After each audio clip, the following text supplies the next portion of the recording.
Coucou! On continue sur un cours d'amour. Nous sommes arrivés au préambule. Je vais le faire en plusieurs fois parce que c'est tellement dense. Donc c'est parti, je vous lis et on avance ensemble. Le message du jour, on n'a qu'à dire. Toi qui veux accomplir beaucoup de bien dans le monde, réalise que toi seul peux être accompli. C'est pas quelque chose que tu... L'idée n'est pas d'accomplir quelque chose dans le monde, c'est de s'accomplir soi-même en fait, d'être accompli soi. Tu es ici pour t'éveiller de ton sommeil. Tu n'es pas ici pour t'éveiller au même monde, un monde qui semble un peu plus sain qu'avant, mais qui est encore gouverné par l'insanité, un monde dans lequel il semble possible d'en aider quelques autres, mais certainement pas tous les autres. Tu es là pour t'éveiller à un monde nouveau. Si tout ce que tu vois comme changement à l'intérieur de ton monde, c'est un peu moins d'insanité qu'avant, alors tu ne t'es pas éveillé. Mais tu es encore pris dans le cauchemar que ton ego a fabriqué. En choisissant de te rejeter, tu as choisi d'essayer de saisir la signification du cauchemar plutôt que de t'en éveiller. Cela ne marchera jamais. Quand elle dit en choisissant de te rejeter, c'est-à-dire en choisissant de rejeter ta nature divine, le fait qu'on est un être spirituel incarné qui vit son humanité ici, et non pas un être humain qui vit la spiritualité par exemple. On reviendra sur le concept de divin et de Dieu la prochaine fois, je pense. C'est pas du tout un concept extérieur à soi. Elle en parle juste derrière. Mais là, je vous explique juste pourquoi elle dit ça. Donc en choisissant de te rejeter, c'est-à-dire en rejetant la nature divine que tu es, c'est-à-dire que tu es la grâce, tu es l'amour, tu n'as rien à faire pour être accompli, en gros. Tu choisis d'essayer de saisir la signification du cauchemar. Parce qu'en fait, pourquoi on ne choisit pas de dire je suis accompli? C'est parce qu'on cherche la compréhension, on essaie de comprendre notre monde. Et c'est ok. Mais le monde qu'on voit, on peut le comprendre qu'avec nos outils limités, et notamment le mental et notre compréhension, nos croyances. Et du coup, on veut choisir la compréhension, mais en choisissant la compréhension, on choisit l'ego, dans le sens, l'ego c'est juste une somme de croyances, de conditionnements. Il n'y a rien de mal à ça.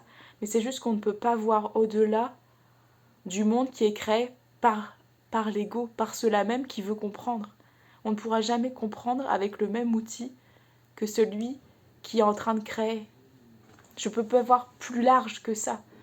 Si je suis en train d'écrire avec mon crayon et que je veux comprendre avec mon crayon ce qui est en train d'être écrit, je ne peux pas. Il verra juste ce qui est en train d'être fait maintenant. Il faut que je sois différent de ça, il faut que je sois plus grand que ça pour comprendre. Donc elle dit, si tu rejettes ta nature divine, c'est parce qu'en fait tu cherches à comprendre. Il n'y a rien de mal à ça, mais tu ne peux pas comprendre avec tes conditionnements, avec tes yeux d'ego, c'est-à-dire c'est pas négatif l'ego, mais c'est juste une somme de croyances, une somme de conditionnements, et ça t'enferme.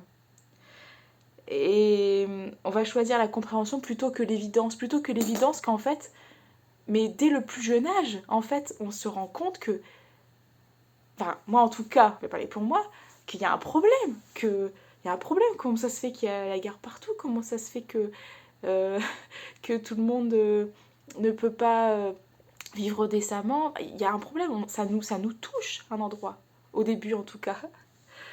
En tout cas, moi je parle pour moi, mais j'ai vraiment cette impression-là. Regardez les enfants et même regardez vous-même. À un moment donné, il y a une évidence, c'est qu'est-ce que c'est que ça? Qu'est-ce que c'est que ça? Donc voilà, mais elle dit en même temps, tu peux pas te délivrer de ça si tu cherches à comprendre ce monde. L'idée, c'est pas ça, c'est d'en créer un nouveau, c'est tout. Et tu peux pas créer le nouveau avec les outils de l'ancien, c'est-à-dire avec le mental et la compréhension, et avec une autre compréhension, créer autre chose. Le mental est limité, il sépare les choses, donc il croit que tu es quelqu'un de séparé, et le monde séparé, ce sera toujours celui-là.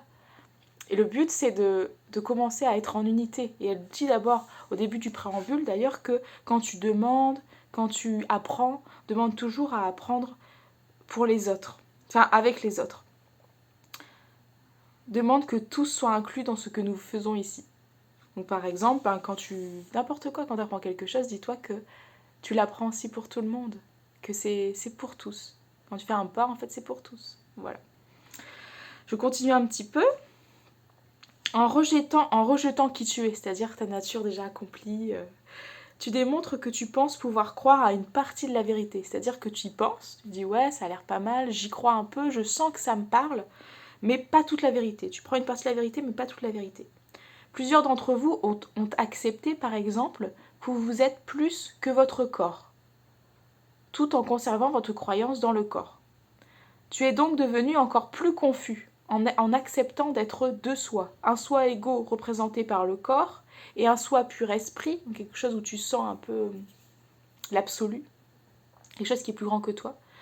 Mais donc un soi pur esprit qui représente pour toi un monde invisible dans lequel tu peux croire mais sans y prendre part. Tu as donc dressé l'ego contre le pur esprit, donnant à l'ego un ennemi interne et invisible avec qui en découdre. C'est encore mieux. Du coup, tu peux te taper dessus par toi-même. C'est génial.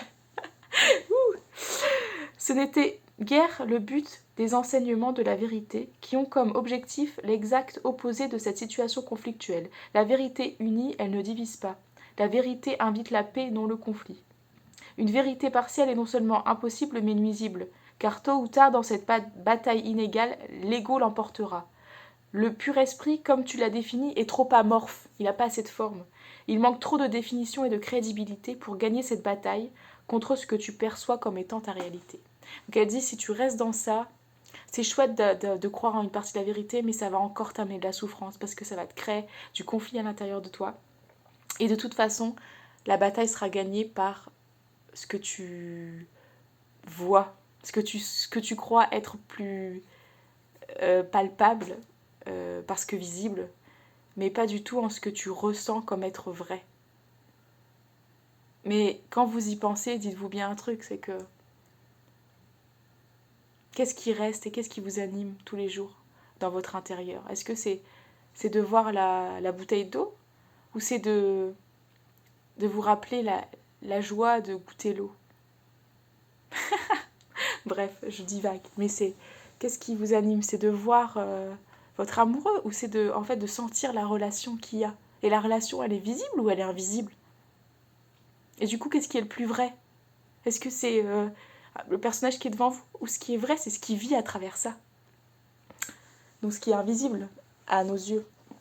Bon bref, voilà.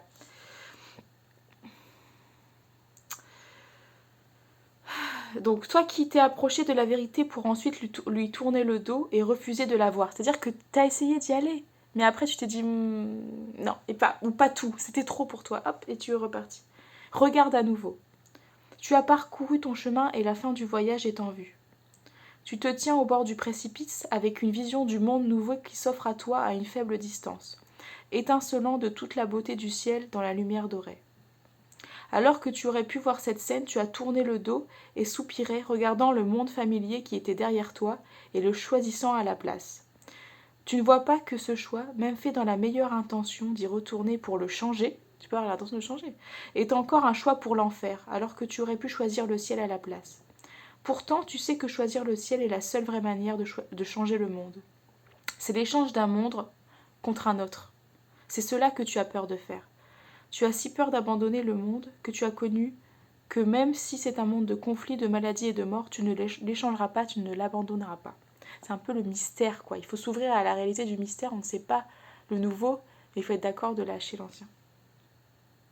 Et elle dit ça, elle dit de toute façon, plus tard elle va dire, tes bonnes intentions ne viendront pas au bout du monde, ni ne mettront fin à l'enfer. C'est-à-dire même si tu as les meilleures intentions du monde, l'idée c'est pas de changer le monde actuel, c'est de changer la compréhension, enfin pas la compréhension, mais de changer, d'accomplir en fait qui tu es, de renouer avec ta vérité, avec la vérité de qui tu es. Et alors là, le nouveau apparaîtra, mais ce sera plus pareil du tout. Dans le sens, ce sera plus du tout vécu pareil, et tu, voilà, et tu feras avec en union avec Dieu. Alors ouais, je lis un peu quand même, mais je vous explique pourquoi. Alors quand on dit Dieu, je vous le redis encore, je vais vous le définir la prochaine fois. Et c'est vraiment la notion d'amour. Hein. C'est pas la notion d'un Dieu extérieur. On n'est pas dans quelque chose du dogme religieux, mais simplement dans la notion du mystère et du plus grand que soi. Et de quelque chose qui est aussi nous et au-delà de nous, et qui est l'amour, qui est invisible, mais qui est en fait la plus grande des réalités. Bon. En tout cas, qu'elle dit, tes bonnes intentions ne viendront pas au bout du monde, ni ne mettront pas à l'enfer. Même si tu donnes le meilleur de toi, ça n'ira pas. Dans l'histoire du monde, plusieurs ont fait de bonnes actions héroïques et parfois miraculeuses sans que le monde change et cesse d'être un lieu de misère et de désespoir. Qu'est-ce qui est le plus arrogant ? Croire que toi seul peux faire ce que des millions d'autres n'ont pas pu faire, ou croire que toi, en union avec Dieu, tu le peux ? Qu'est-ce qui est le plus sensé ? Choisir d'essayer à nouveau ce que d'autres ont tenté et manqué d'accomplir, ou choisir de laisser l'ancienne derrière toi et choisir une nouvelle voie, une voie dans laquelle tu deviens l'accompli, et par ton accomplissement donne l'être au nouveau. Une voie dans laquelle tu deviens l'accompli. T'accomplis en tant que ta véritable nature. Et par ton accomplissement, c'est-à-dire par ce retournement, donne l'être au nouveau. Donc moi, ce que je vous invite juste à prendre aujourd'hui, c'est ce qui résonne pour vous. Et l'essentiel, c'est simplement de se dire, ok, comme d'habitude, je mets ma petite main sur mon cœur.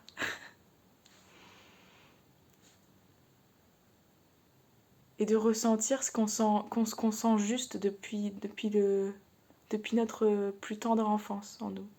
Est-ce que on sent juste et normal, même si on nous a appris que c'était comme ça, que le monde ce soit celui qu'on voit. Un monde où il y a de l'injustice, du rejet,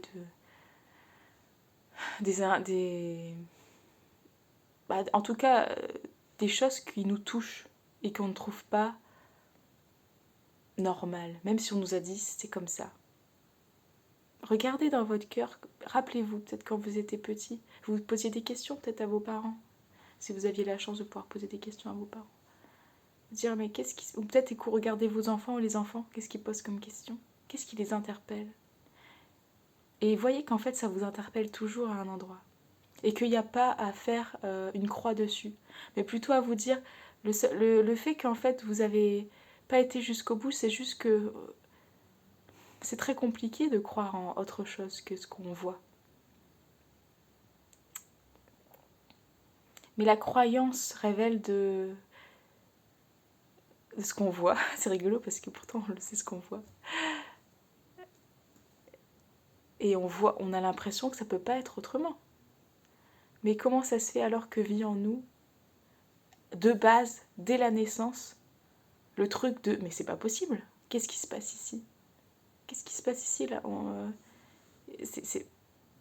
c'est pas. Il y a un endroit d'où qui vous dit peut-être même, mais c'est pas ce que j'avais convenu là.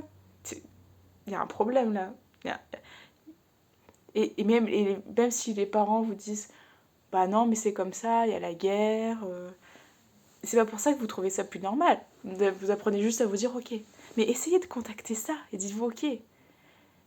Et j'ai choisi d'y entrer un peu, et puis après, hop, j'ai fermé la porte. Je me suis dit, bah ouais, mais de toute façon, même devenue adulte, je me suis rendu compte que, ah bah non, bah ça ne pourra pas marcher. C'est sûr que ça ne pourra pas marcher si ça ne dépend que de vous. C'est ce que dit le cours. Mais ça ne dépend pas que de vous. La seule chose qui dépend de vous, c'est de dire oui à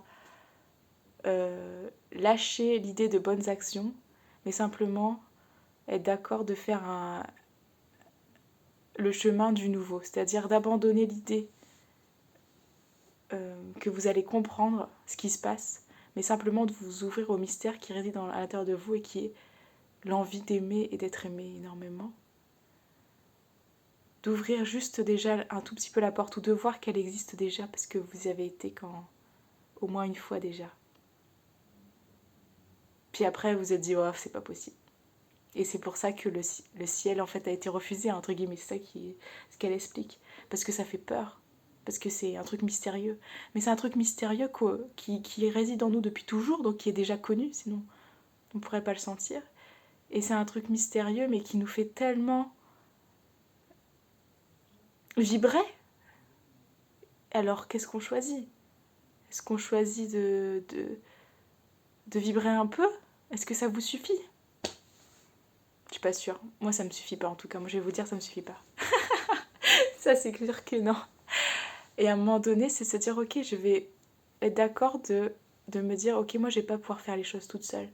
Mais moi, si je suis d'accord de ne plus faire ma volonté, mais d'être dans la volonté de l'amour, entre guillemets. C'est pour ça qu'on dit, quand dans le Notre Père, quand c'est que ta volonté soit faite, c'est pas genre la volonté extérieure d'un juge. C'est juste c'est de se comprendre que moi, je ne sais pas, et que mon mental ne saura jamais, mais que quelque chose en moi réside de plus grand, qui est l'amour, qui est déjà là, et que à partir de là, je peux ouvrir je peux ouvrir un nouveau monde. Voilà. Alors, laissons au moins déjà la lumière passer par des tout petits trous. Rappelez-vous quand vous étiez petit, et essayez de faire vivre ça en vous. Pas forcément pour vous indigner, mais pour aller voir pourquoi vous êtes indigné, pourquoi vous êtes en colère. Mais parce qu'un endroit de vous sait qu'autre chose est possible. Et ça sert, enfin, si vous avez envie de vous indigner, indignez-vous, mais surtout goûtez. Goûtez à la joie que c'est de retrouver ce qui sait en vous. Même si c'est pas mental, mais quelque chose sait en vous. Que c'est possible et que c'est maintenant que ça a envie de se parler. Et d'être au moins déjà vibré ici. Commencez à le vibrer. Déjà, simplement. Commencez à le vibrer petit à petit, ce truc de quelque chose que je ne connais pas est possible. Que je ne connais pas avec mes yeux, mais que je connais très bien avec mon cœur, est possible. Commencez à vibrer ça. C'est tout. Pour le moment. Ciao.